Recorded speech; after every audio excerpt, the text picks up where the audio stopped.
আমরা এই লেসনে পিএইচপিতে কীভাবে কাজ করতে হয় সেটি আপনাদের দেখাবো। মূলত পিএইচপিতে স্ক্রিপ্ট বা কোডিং করে কাজ করতে হয়। তো এই স্ক্রিপ্ট বা কোডিং করার জন্য বিশেষ কোনো আলাদা কোনো সফটওয়্যার নেই, নির্দিষ্ট কোনো সফটওয়্যার নেই। এটির জন্য আমরা বিভিন্ন ওয়েতে এই স্ক্রিপ্ট বা কোডিং করে আমরা কাজ করতে পারি।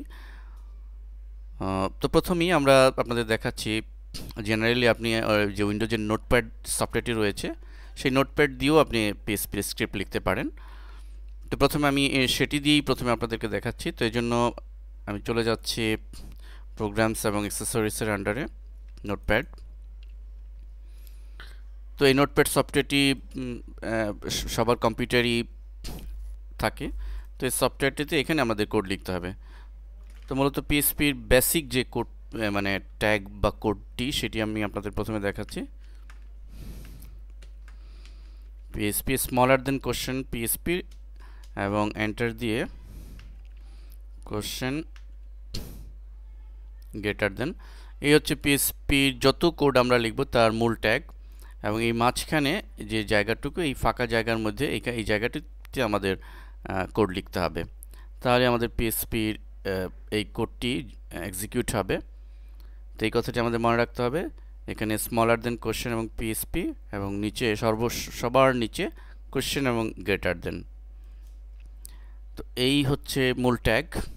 এখন আমরা ধরুন আমরা প্রথমে একটি উদাহরণ দিয়েই দেখাচ্ছি আপনাদেরকে। প্রথমে আমরা ব্রাউজারে কিছু মেসেজ কোনো লেখা প্রদর্শন করাতে চাই।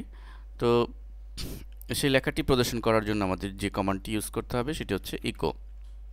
মূলত ইকো কমান্ডটি তখন ইউজ হয় যখন কোনো মেসেজ প্রিন্ট করতে হয় বা ব্রাউজারে আমরা কোনো টেক্সট বা মেসেজ প্রদর্শন করাতে চাই, সেক্ষেত্রে ইকো কমান্ডটি ইউজ করতে হবে। এবং যে মেসেজটি প্রদর্শন করাবো সেটি একটা ইনভার্টেড কমার মধ্যে আমরা দিব। সাপোজ আমি লিখছি যে ওয়েলকাম টু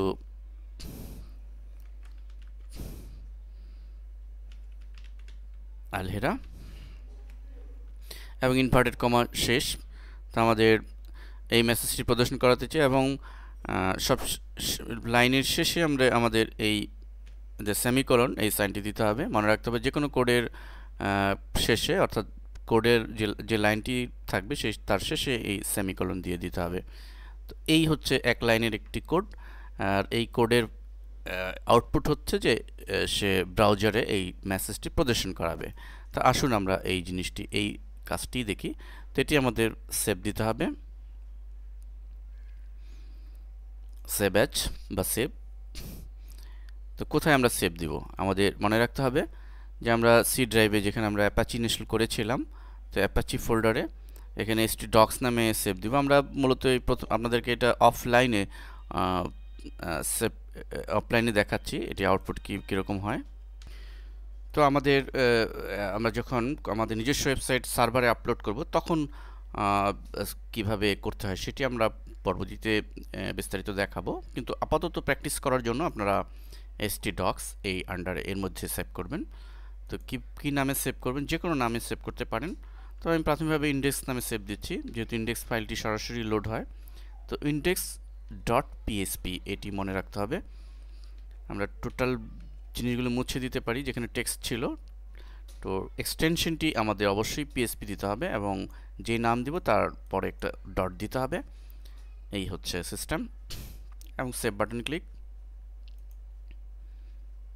এখানে একটি ফাইল ছিল এজন্য এটি মেসেজ এসছে। যাই হোক, তো এখন আমরা ব্রাউজারে, যে কোনো ব্রাউজার, আমরা ইন্টারনেট এক্সপ্লোরার হতে পারে, মজিলা ফায়ারফক্স হতে পারে, আমরা এটি প্রদর্শন করাবো। কিন্তু তার আগে অবশ্যই আমাদের মনে রাখতে হবে, যেহেতু আমরা এটি লোকাল হোস্টে করছি, তো লোকাল হোস্টের জন্য আমাদের আগেও বলেছি যে অ্যাপাচি সার্ভার।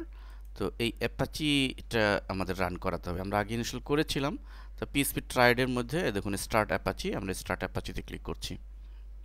তো অ্যাপাচি রান হয়েছে। আমরা জাস্ট মিনিমাইজ বাটনে ক্লিক করে এটি মিনিমাইজ করে রাখবো। এখন আমরা যদি ব্রাউজারে যাই, এবং ব্রাউজারে অবশ্যই আমাদের http লোকাল হোস্ট এটি দিতে হবে। ওকে, দেখুন ওয়েলকাম টু আলহেরা লেখাটি, মেসেজটি চলে এসছে আমাদের ব্রাউজারে প্রদর্শিত হচ্ছে। আমরা এটির ফাংশনই দিয়েছিলাম, এটির কোডই দিয়েছিলাম।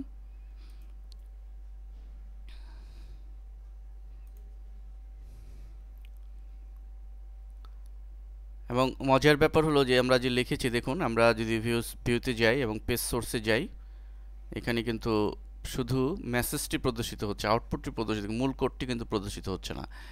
এই জন্যই আমি শুরুতেই বলেছিলাম যে পিএসপি একটি সিকিউরড সফটওয়্যার। তো এই জন্য বিশ্বব্যাপী ওয়েব ডেভেলপারদের একটি পছন্দনীয় টুলস পিএসপি। যাই হোক, তো এইটি আমরা লিখে দিব ব্রাউজারের অ্যাড্রেস লাইনে http://localhost/ এটি অবশ্যই দিয়ে দিতে হবে। তো এই হচ্ছে পিএসপিতে কাজ করার বেসিক। আমরা HTML এ কাজ করতে পারি, তবে আমরা এখন দেখাবো অ্যাকচুয়ালি আমরা যারা প্রফেশনালি কাজ করতে চাই তারা এই নোটপ্যাডে কাজ না করে আমরা এই পিএসপি স্ক্রিপ্টিংয়ের জন্য আমরা একটি সফটওয়্যার বেছে নিব, যে সফটওয়্যারটি হচ্ছে মূলত ড্রিমওয়েভার। আমরা ড্রিমওয়েভারে আসলে অনেক কাজের জন্য, ওয়েব ডেভেলপমেন্টের অনেক কাজের জন্য ড্রিমওয়েভারটি তৈরি হয়েছে। আমাদের বেসিক স্ট্যাটিক ওয়েবসাইট তৈরির যে সিডিটি আপনারা যারা নিয়েছিলেন, সেখানে আমরা HTML এর ব্যবহার দেখিয়েছিলাম। তো এখানে আমরা পিএসপির কোড নিয়েও কাজ করতে পারবো। তো এইখানে মূলত ড্রিমওয়েভারে পিএসপির কাজ করার বিশেষ কিছু সুবিধা রয়েছে, এটিও আমি আপনাদের দেখাচ্ছি। তো ড্রিমওয়েভার সফটওয়্যারটি আমরা রান করলে আমরা এই ধরনের ইন্টারফেস পাবো এবং শুরুতেই ক্রিয়েট নিউ, দেখুন HTML, কোল্ড ফিউশন, পিএসপি অনেকগুলো অপশন রয়েছে। আমরা পিএসপিতে ক্লিক করব।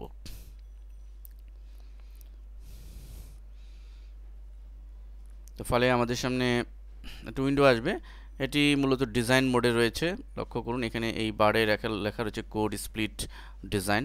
তো আমরা যেহেতু পিএসপি স্ক্রিপ্ট নিয়ে কাজ করব, তো আমরা কোডে ক্লিক করব এবং কোডে ক্লিক করলে আমাদের অনেকগুলো কোড বাই ডিফল্ট দেখা যাচ্ছে। তো এগুলো আমরা জাস্ট মুছে দিব, সিলেক্ট করে মুছে দিয়ে আমরা ওই কোডটিকে লিখব যে কোডটি আমরা দিয়েছিলাম। দেখুন এখানে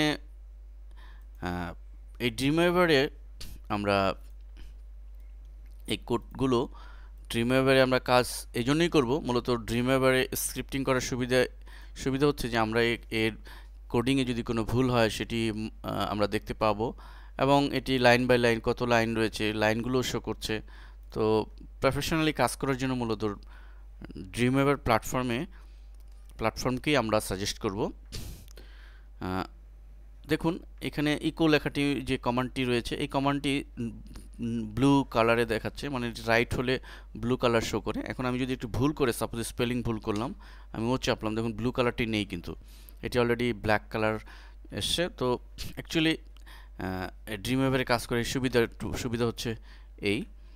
অথচ আমরা কিন্তু এই নোটপ্যাডে কাজ করলে এই ভুলটি কিন্তু শো করতো না, কোনো কালার শো করতো না, বা কোনো লাইন, কোন লাইনে প্রবলেম রয়েছে, কোডিং ভুল রয়েছে, সেটি কিন্তু আমরা আর দেখতে পেতাম না।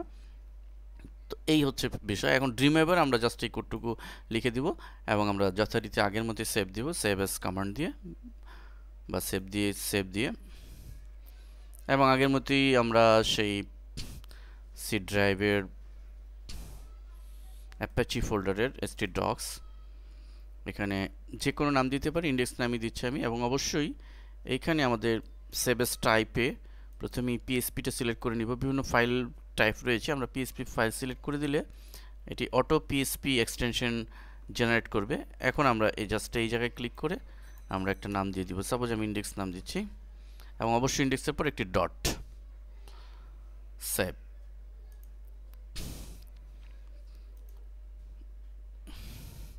তো আমরা ব্রাউজারে ক্লিক করলে ব্রাউজারে আমরা সে লোকাল হোস্টে গিয়ে ব্রাউজ করলে আমাদের একইভাবে এই ওয়েলকাম টু আলহেরা মেসেজটি প্রদর্শন করবে। তো মূলত এই হচ্ছে পিএসপিতে কাজ করার সিস্টেম। তো এখন আপনারা যারা আমাদের টিউটোরিয়ালে দেখছেন তারা কিভাবে কাজ করবেন, তাদের কাজ আপনারা যেন ইউজার ফ্রেন্ডলি বা কমফোর্টলি কাজ করতে পারেন, সেজন্য আমরা আপনাদের জন্য মূলত আমাদের সিডির যে 1 নম্বর সিডির যে সোর্স ফোল্ডার রয়েছে, সোর্স ফাইল রয়েছে, সেখানে পুরো ফাইলগুলোর স্ক্রিপ্ট বা কোড আমরা দিয়েছি। আপনারা সেগুলো দেখে দেখে কাজ করতে পারেন।